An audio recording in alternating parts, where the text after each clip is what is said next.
കേരളത്തിൽ എയ്ഡ്സ് ബാധിതരാകുന്ന യുവാക്കളുടെ എണ്ണം വർദ്ധിക്കുന്നതായി റിപ്പോർട്ട്. സുരക്ഷിതമല്ലാത്ത ലൈംഗിക ബന്ധത്തിനു പുറമെ മയക്കുമരുന്നുകൾ കുത്തിവയ്ക്കാൻ ഉപയോഗിക്കുന്ന സിറിഞ്ചും ടാറ്റു ചെയ്യാൻ ഉപയോഗിക്കുന്ന സൂചിയുമെല്ലാം HIV പടർത്തുന്നു എന്നാണ് റിപ്പോർട്ട്.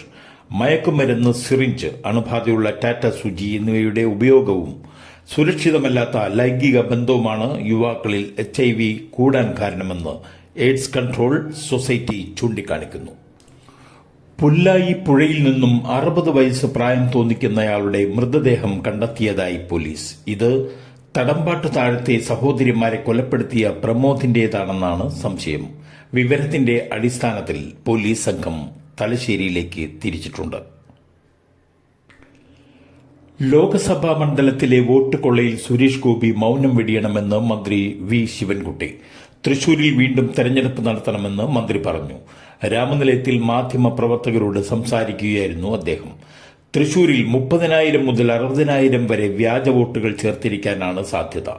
സുരേഷ് ഗോപിയുടെ മൌനം ദുരൂഹമാണ്. മാന്യത ഉണ്ടെങ്കിൽ സുരേഷ് ഗോപി ഉത്തരവാദിത്വം ഏറ്റെടുത്ത് രാജിവെക്കണം. ഇത്രയും മറിമായം വേറെ എവിടെയും കണ്ടിട്ടില്ല. ഡ്രൈവറുടെ പേരും വോട്ടർ പട്ടികയിൽ ചേർത്തു. സുരേഷ് ഗോപിക്ക് നാണമില്ലേ? വ്യാപകമായി ഇത്തരത്തിൽ വ്യാജ വോട്ട് ചേർക്കപ്പെട്ടിരിക്കുന്നു. സുരേഷ് ഗോപി മോഡൽ വോട്ട് ചേർക്കൽ തിരുവനന്തപുരം കോർപ്പറേഷനിലുമുണ്ടെന്നാണ് മന്ത്രി അറിയിക്കുന്നത്. വോട്ടർ പട്ടികയിൽ ക്രമക്കേട് ആരോപിച്ച് പ്രതിപക്ഷം ടീഷർട്ട് പ്രതിഷേധവുമായി രംഗത്തെത്തി.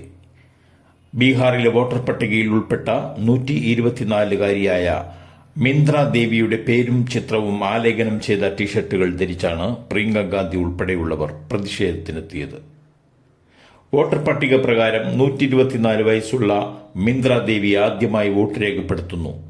124 വയസ്സുള്ള ഏറ്റവും പ്രായം കുറഞ്ഞ മിന്ദ്ര ദേവിയെ ഗിന്നസ് വേൾഡ് റെക്കോർഡിലേക്ക് ശുപാർശ ചെയ്യുന്നുവെന്ന് കോൺഗ്രസ് നേതാവ് പവൻ ഖേര.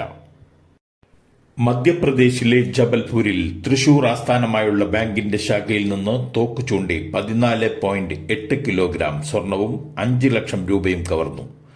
14 കോടി രൂപയിലധികം വിലമതിക്കുന്നതാണ് സ്വർണമെന്ന് അധികൃതർ പറഞ്ഞു. 5 പേരാണ് മോഷണം നടത്തിയത്. ഇന്നലെ രാവിലെ ബാങ്ക് തുറന്ന ഉടനെയാണ് ഖിത്തോലയിലെ ശാഖയിൽ കവർച്ച നടന്നത്. ഈ സമയത്ത് ബാങ്കിൽ സുരക്ഷാ ജീവനക്കാർ ഉണ്ടായിരുന്നില്ലെന്ന് പോലീസ് പറഞ്ഞു. ജില്ലാ ആസ്ഥാനത്തു നിന്നും ഏകദേശം 50 കിലോമീറ്റർ അകലെയാണ് ബാങ്ക്. കവർച്ചക്കാർ ലോക്കറിലുണ്ടായിരുന്ന 14.875 കിലോഗ്രാം സ്വർണവും 5 ലക്ഷം രൂപയും കവർന്നതായി Jabalpur rural additional superintendent Suryakant Sharma മാധ്യമങ്ങളോട് പറഞ്ഞു.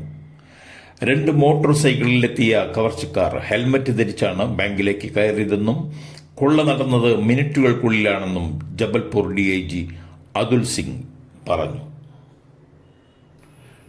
വാൽപ്പാറയിൽ 7 വയസ്സുകാരൻ കൊല്ലപ്പെട്ടത് കരടിയുടെ ആക്രമണത്തിൽ.